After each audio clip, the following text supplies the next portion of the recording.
આજના યુવાનને એટલો થાક નથી, પણ છતાંય થાકેલો હશે. અંતેથી ઊંઘ લાવવા માટે ક્યાં જાય છે? વ્યસનના શરણમાં જવા લાગ્યો. બે પેક મારીને ઊંઘી જાય, લે ઘસઘસાટ ઊંઘી ગયો. મારે વ્યસન કરવું છે, પણ વ્યસન વ્યસનમાં ફરક છે. મારે વિનાશકારી વ્યસન નહીં, પણ ભક્તિનું વ્યસન કરવું છે. આજે અભાવ છે, અમને ઘણા બધા અનુભવો થાય છે. ક્યારેક ક્યારેક કથાઓ યજમાનની ન હોય અને ફ્રી બેઠા હોય એટલે એવો વિચાર આવે કે ચલો ને આપણે ગૌશાળાના લાભાર્થે આપણા તરફથી કોઈ ગામમાં આયોજન કરીએ, એ ગામમાં મોકલીએ. એટલે લોકો એમ પહેલા એમ કે કોઈ સાંભળવાની આવે, કોઈને રસ નથી, કોઈને ટાઈમ નથી. એટલે પછી સમજાઈએ ભાઈ કઈ વાંધો નહીં, કારણ ફનફાળો ભેગો કરવા તો નથી, ઉઘરાણા કરવા તો નથી આવું. અમારે કેવલ કથા કરવી છે. તમારા ગામમાં 5 જણા હશે કે 50 માણસ હશે, અમે કથા કરીશું. અને પછી કે હારું દર કરો. અને પછી ત્રીજા અને ચોથા દિવસે જે પબ્લિક ભરાય પછી તો એમ કે મહારાજ ફરી ફરી આવજો. જિજ્ઞાસા છે લોકોને, પણ જગાડવાની જરૂર છે. આજના સમાજને જગાડવાની હવે જરૂર છે. બધાને ભૂખ છે, પણ ભોજનની જરૂર છે. એમ ભક્તિની જરૂર છે, સત્સંગની જરૂર છે. કુભાવ નથી, અભાવ છે. આજે ગામડાઓમાં કોઈ સત્સંગ કરવા જવા તૈયાર નથી, કારણ શહેરોમાં જ રૂપિયા બહુ મળતા હોય એટલે ગામડામાં કોણ જાય કે છે? અભાવ છે, કુભાવ નથી, જિજ્ઞાસા છે. અને જે જિજ્ઞાસા સંસ્કાર તમારા બતાવે છે, એ ભાવ તમને બતાવે છે. બાકી રજનીભાઈ પરદા અમેરિકામાં રહેતા હતા ને એને કથામાં ક્યાં રસ હોય? એ લક્ઝરિયસ લાઈફમાં રહેતા હોય, હાઈફાઈ ગાડીઓમાં ફરતા હોય, પણ એ સંસ્કાર અહીં ખેંચી રહ્યા. ભાઈ એ બધું તો ઠીક છે આ શરીર સુધીનું, પણ જીવનનું સાચું ભાથું તો આ સત્સંગ છે. સત્યનો સંગ થઈ જાય તો પારસમણી બની જવાય, અને દુર્જનનો સંગ થઈ જાય તો વ્યસની વિનાશકારી બની જવાય. આ એ સંસ્કારનું ભાથું આ સત્સંગના સાનિધ્યમાં લાવી શકે. તો ભાવ છે. અને પુષ્ટિનો શબ્દ ભાવ એટલે આજકાલ પાછો રૂપિયા બનાવી દીધા.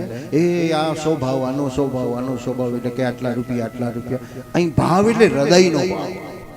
શુદ્ધ ભાવો પ્રભુ સ્થાપ્યો ન ચાતુર્ય પ્રયોજનમ અંતર્યામી સમસ્તાનામ ભાવમ જાનાતિ માનસ. શ્રી વલ્લભ કહે છે ભગવાન તો કેવળ હૃદયનો ભાવ જોઈએ છે. તમે એને રોટલો ખવડાવો તો પણ પ્રેમથી ખાય, તમે એને ચણા ખવડાવો તો પણ એ પ્રેમથી ખાય, અને તમે દૂધપાક ખવડાવો તો પણ એ પ્રેમથી ખાય. પણ તમારો ભાવ કેવો છે? દુર્યોધનનો 56 ભોગ ભગવાને કેમ છોડી દીધો?